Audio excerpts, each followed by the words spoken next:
Bonjour à toi et bienvenue dans le royaume du conseil, la chaîne YouTube dédiée aux consultants B2B et aux cabinets. Je m'appelle Laura Prieur, ça fait 10 ans que j'exerce ce beau métier et je voudrais aujourd'hui qu'on parle de ton système d'acquisition. Car si tu mises tout sur le bouche à oreille, tu n'as pas un système, tu as de la chance. Et surtout, tu es en danger car tu ne peux pas garantir la pérennité de ton activité. Pour commencer, j'aimerais qu'on parle de toutes ces stratégies ultra complexes qu'on nous vante dans toutes ces formations, qu'on voit sur les publicités Instagram. Monter des funnels, monter des pubs, tout un tas de systèmes d'acquisition extrêmement complexes, de techniques de growth marketing par exemple. Eh bien, au début, nous n'en avons pas besoin parce que nous avons tout d'abord besoin de bâtir la réputation de nos activités et de nos cabinets. Statistique fondamentale qui va fonder toute la compréhension de cette vidéo, c'est que seulement 4% de nos prospects déclarent être prêts à acheter du conseil à un inconnu. Et là, vous allez comprendre toute la complexité d'aller chercher de nouveaux prospects et de signer de nouveaux clients dans notre activité. Le jeu auquel on va devoir jouer 10 fois plus que n'importe quel autre métier freelance, que n'importe quelle autre société, c'est le jeu de la confiance. C'est un petit peu comme si vous payiez un inconnu pour éduquer vos enfants. C'est un petit peu ce qui se passe dans le système éducatif, vous allez me dire.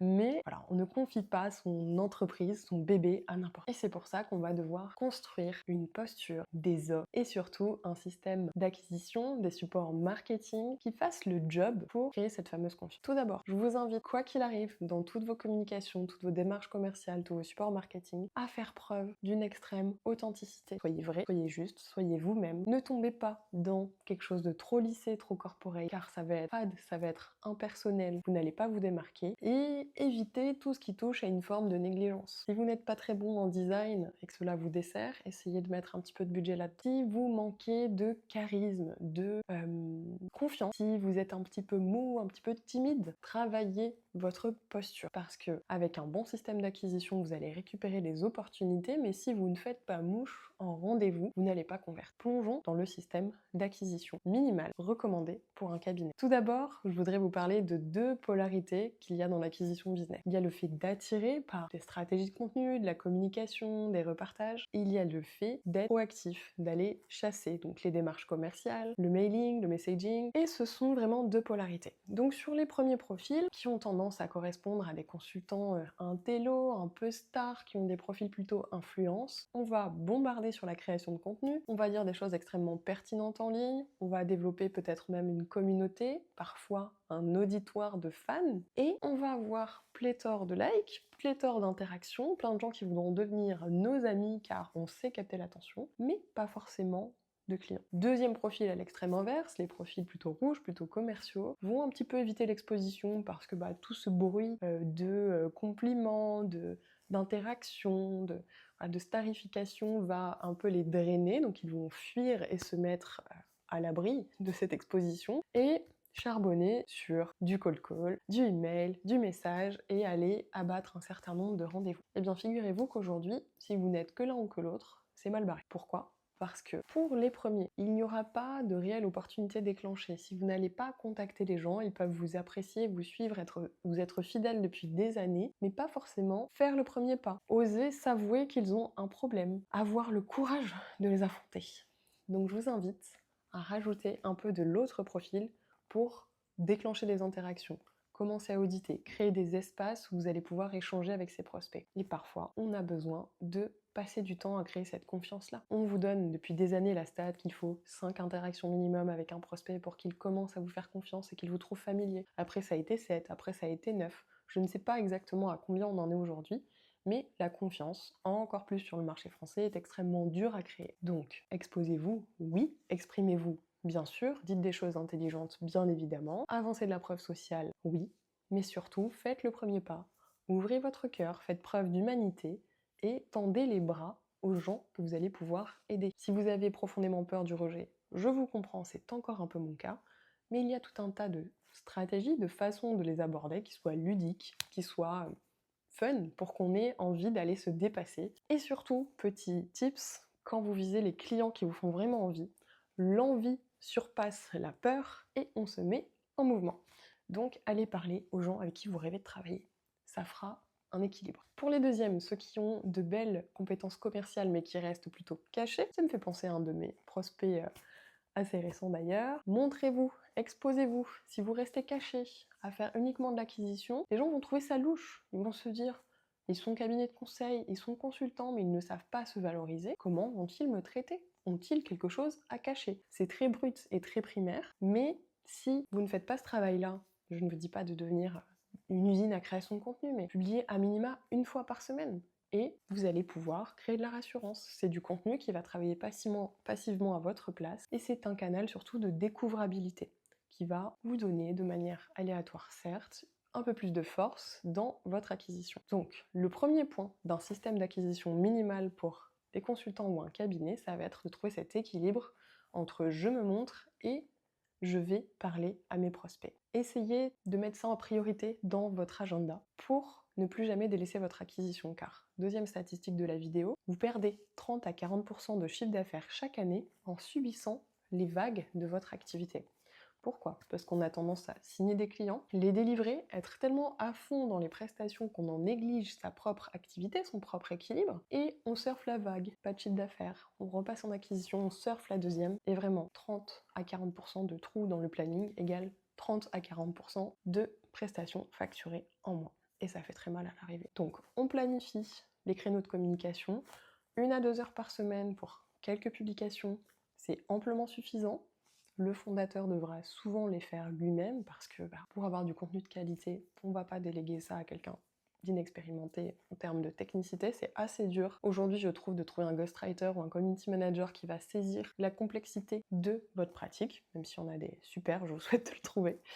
Et au moins 1 heure de prospection par jour. On ne dit pas assez, c'est pas dans notre nature, parce qu'on est vraiment câblé à coup de dévotion, à coup de service, on a tendance à se mettre au second plan quand on est consultant, mais prospectez au moins 1 heure par jour, et plus si vous êtes dirigeant de cabinet. Vous êtes responsable de la bonne santé de votre entreprise et de vos collaborateurs. C'est du business avant tout, ce n'est pas que sauver les entreprises et sauver l'humanité. Donc, Docteur Croissance vous recommande 1 à 2 heures de communication par semaine minimum, et 1 heure de prospection par jour et de relations clients, base du système.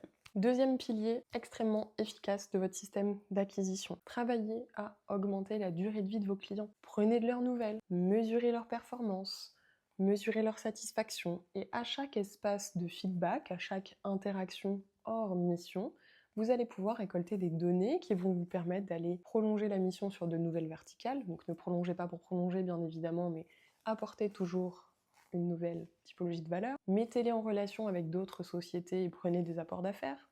Il y aura toujours un sujet à régler, parce qu'une entreprise qui grandit, elle a de nouveaux défis. Ces clients vont donc pouvoir augmenter leur durée de vie à vos côtés, ou vont pouvoir vous faire des recommandations. Même si un client n'est pas satisfait à 100%, il pourra vous donner des axes de progrès, il pourra vous donner des gens avec qui travailler. Donc plus vous êtes bon en relation client et en élevage, comme on dit en français, en nurturing en anglais, plus vous allez augmenter la rentabilité de votre cabinet ou de votre activité en tant que consultant. Et enfin, s'il vous plaît, le dernier pilier qui est souvent sous-estimé, ça va être l'apport d'affaires. Constituer un portefeuille d'une dizaine de partenaires, d'une dizaine de vrais business friends, de gens que vous appréciez sincèrement, qui ont la même cible de clients que vous, qui peuvent être vecteurs d'opportunités. Parce que le plus dur, c'est d'aller obtenir la confiance d'un dirigeant. Et quand on arrive suite à une recommandation, on a 70 à 80% de chances de convertir. Et ça, c'est le bonheur. Moi, personnellement, j'adore le networking, j'ai un très beau réseau, et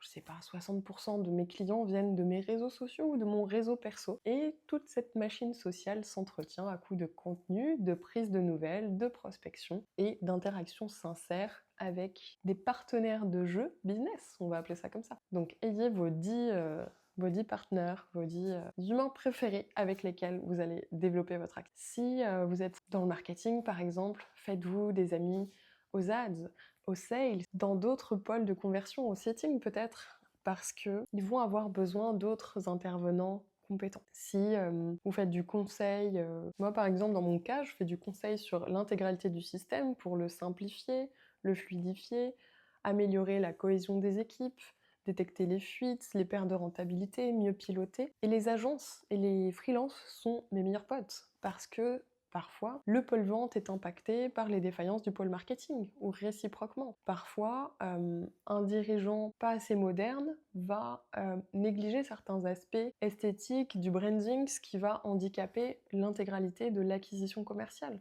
Parfois, l'image de l'entreprise va minimiser les conversions, donc faites-vous ami avec tous les gens qui sont dans l'écosystème des clients que vous accompagnez. Et cette vidéo se termine déjà, car avec une communication bien léchée, présente, sans en faire des tonnes, une volonté commerciale, un bon système de suivi de process, de suivi qualité, de feedback et de recommandations, et une team d'apporteurs d'affaires, je vous assure que vous aurez déjà un business très prospère. Pour la partie un peu plus technique, les funnels, les événements, l'événementiel, même en ligne, en physique, la publicité, ça ce sont des sujets qu'on peut aborder, mais plus tard, quand vous aurez vraiment beaucoup de preuves sociales, que vos process seront extrêmement bien rodés, on va pouvoir mettre en scène et orchestrer tout un tas de stratégies, mais qui vont vous demander quand même plus de budget, plus de recul, plus de temps pour les piloter. Donc, faites simple, faites-le bien, trouvez votre équilibre, trouvez la façon de faire qui correspond à votre personnalité. Et si vous voulez creuser comment on crée un système d'acquisition qui nous correspond, je vous invite à découvrir le royaume du conseil, mon mastermind pour consultants B2B et dirigeants de cabinet de conseil. C'est un format en ligne, vous êtes accompagné sur 1 an. Il y a un live tous les mercredis. Vous avez à dispo une méthodologie, des templates et surtout c'est une des rares formations du marché où vous avez une correction individualisée de tous les exercices. Je vous remercie pour votre écoute, pour votre confiance. On se retrouve dans 15 jours pour la prochaine vidéo et surtout, prenez soin de vos affaires et de vous bien sûr.